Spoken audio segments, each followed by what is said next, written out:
យីមើលលហុងនេះផ្លែអត់ដាំសោះដោះខ្លួនឯងហ្នឹងផ្លែច្រើននេះច្រើនមើលតើមើលក្រោយនឹងឃើញអីទៀតនេះដូចជាអូរបស់អីដូចធុងអូអានេះធុងថ្នាំចាស់ធុងបាញ់ថ្នាំណាឃើញធុងដូចនឹកឃើញរឿងមួយយកឆ្នៃលេងសិន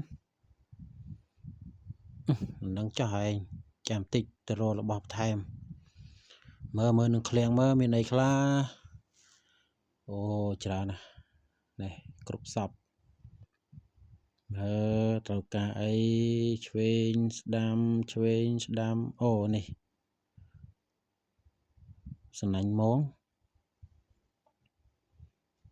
តែនេះមើលរៀងដូចចាស់ដល់ផុយធ្វើមិនកើតមើលក្រៅសិនតែមានអីទៀតណែមាន2មួយលោបតុយកដុលមួយទៀតអានេះសំណាញ់ដាក់ត្រីកាលទៅបបក់ចាំមើលសិនសម្រាប់ចិត្តនឹងយកណាដែរដាក់តុងនេះសិនហើយវ៉ាន់ត្រូវការនេះយើងមានកៅទៀនយើងមានម៉ូទ័រស្វានម៉ូទ័រកាត់ហ្នឹងហើយเราសម្រាប់យកកូនទ្រូទូចហ្នឹងហើយដើម្បីតចូលគ្នាឥឡូវមុនយើងធ្វើទ្រូយើងត្រូវចោះរុនវាឲ្យច្រើនដើម្បីឲ្យមុខទឹកវាដើរស្រួលចោះរុនហ្នឹងហើយចោះរុនវាមកចោះការច្រើនកាន់តែល្អអីទេឥឡូវគេធ្វើម៉ាស៊ីនស្វានស្រួលចង្អប់នោះ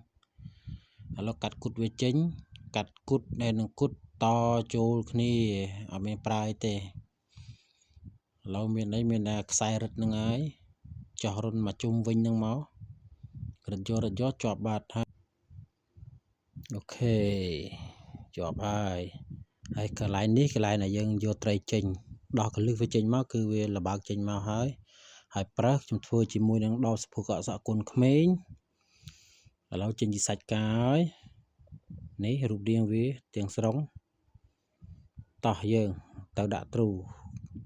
ចឹងអ្វីដែលយើងត្រូវការមានទ្រូមួយមានចបមួយមានស្លឹកដូងមួយបាច់